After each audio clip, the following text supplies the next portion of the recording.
everybody. My name is Dea Auray, co-founder and author of Empowering Writers, and I am joined by Jennifer Seaton today, our Director of Learning and Development, who is located in Texas. So, Hello. Jennifer, excited to talk to you today because one of the things that keeps coming up over and over again is really about the challenges that teachers are facing coming into this new school year with STAAR 2.0. And many administrators have been asking us, how do we help our teachers be prepared for what's coming? And how do we really know what's coming? I know you really have your finger on the pulse of what's happening there through the work that you do with teachers. You want to share with us what your thought is? Absolutely. So I think what we have to do at this point is we just have to rely on the information that we do have from the state. We know that the format is changing where 75% of the test is multiple choice. And then we have open-ended responses, multi-part, multi-table grid, multi-select as the remaining 25%. So with the choices that students are able to select from as they are really monitoring their comprehension of the passages, they have to be able to integrate what they know about what good writers do and what good readers do. And so on the teacher's part, what that means for us is we really have to be intentional about the instruction to integrate that for students so that they see that those two go hand in hand. We also know that the requirement for open-ended response, as the state has labeled it, constructed response, multiple sentences, and then extended response, multi-paragraph responses, really rely on generative writing. So as an author, I understand the skills and the organization, the author's purpose, and now I can structure my response so that I can include the necessary evidence to pair along with my own thinking. When we talk to administrators, one of the very first things we want to make sure is that we know that this change is going to occur in the spring of 2023 for grades 3 through 8. And so we are looking at how are we teaching writing in those classrooms and how is that writing vertically aligned so that there's a common language and assured experiences that are practiced in those classrooms. What do you think a misconception is with teachers and the change of the test in terms of how they approach writing instruction? I'm glad you asked that. I think there are some misconceptions because now that we are moving with all grades to responsive writing, whereas before 4th and 7th were responsible for prompt writing, it feels as though we do not need to teach generative writing. We don't have to teach generative writing because all students are asked to do is to respond more in the reading realm than what we would consider the skills and teaching the step-by-step process that we have taught before through the writing process. So as an administrator in my district, what would I need to give my teachers in order to help them prepare? And how does Empowering Writers prepare them for the change in the test? I know we've relied on Empowering Writers before in the past, and many times they see us as a company that teaches our students to write to prompts and not necessarily to respond. So is the instruction incredibly different? Is it what they've been doing all along? You know, it's really what they've been doing all along. I would say when we start the year, we start with what's called a literacy launch at Empowering Writers, that when we talk to administrators, that is the key to connecting the reading comprehension to what they're doing. How do we make every text encounter a positive experience?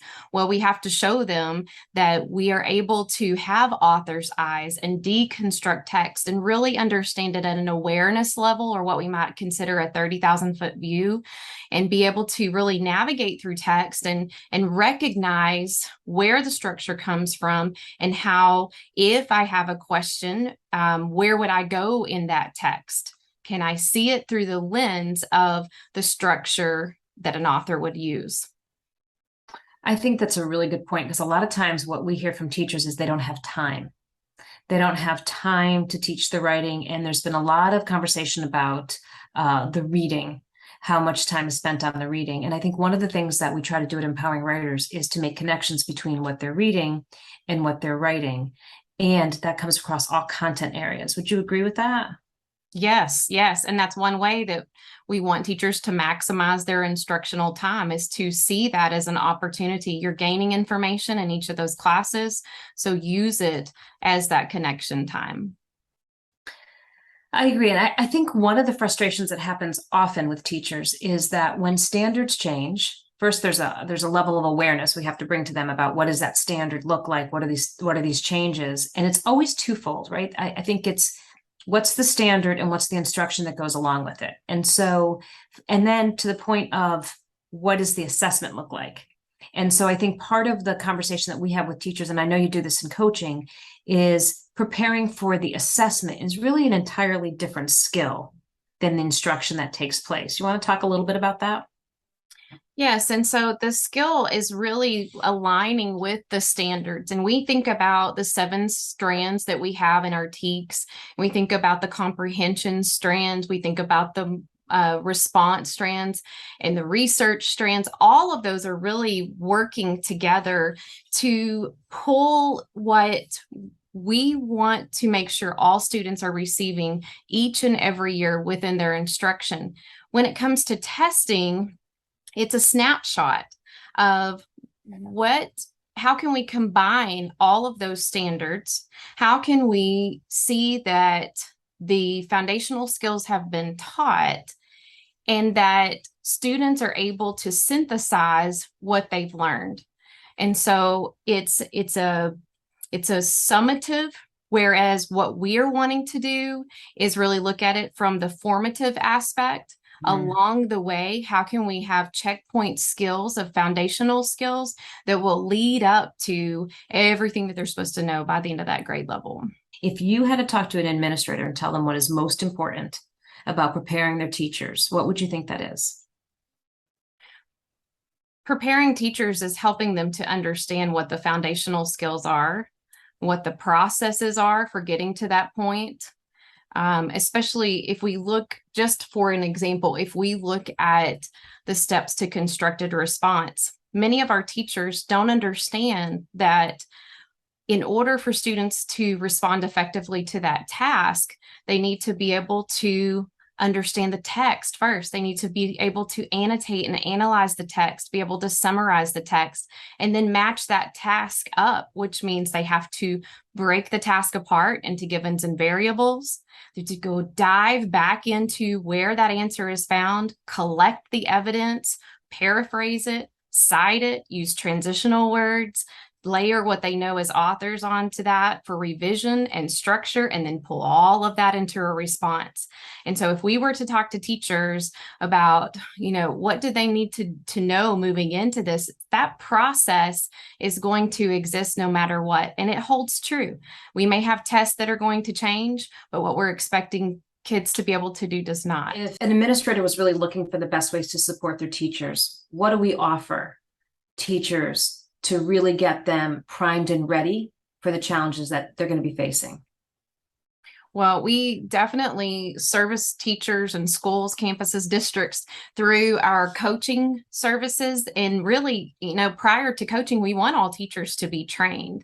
And training means that they understand what the development of the skills are. But even prior to that, what the Empowering Writers methodology looks like. How do you walk through a lesson? How do you walk through a plan that's going to be successful and end up with students applying the skill? So that training happens, and then we can come on campus and we can model in classrooms with their students and be able to debrief with teachers about what are their takeaways and how does the instruction that the Empowering Writers coach look in comparison to their own instruction. Sometimes we do planning with schools where I may understand after I leave your staff development what it looks like to teach writing skills, but yet when I go back to my classroom and I try to think through my ELAR period, then I have some questions because I have my reading resource and now I have Empowering Writers. And so when we come in to coach and to plan, then it's sitting down and really integrating all of that and thinking through that process with teachers. So that's been very beneficial for many of our campuses, just that extra time to really process it after the instruction's been done.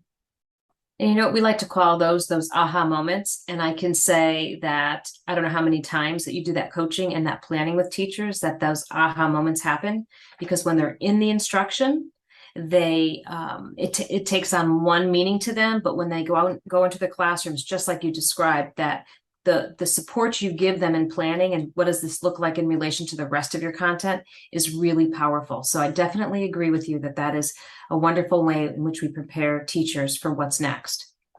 And, you know, teachers have aha moments a lot, and in turn, we have a lot of aha moments. And as a result of that, we are able to continue to support teachers in new ways, in our new understandings to help their new understandings. I think one of the big aha moments for me in this past couple of years has been our lesson design and our methodology, which we have used forever, rather seamlessly.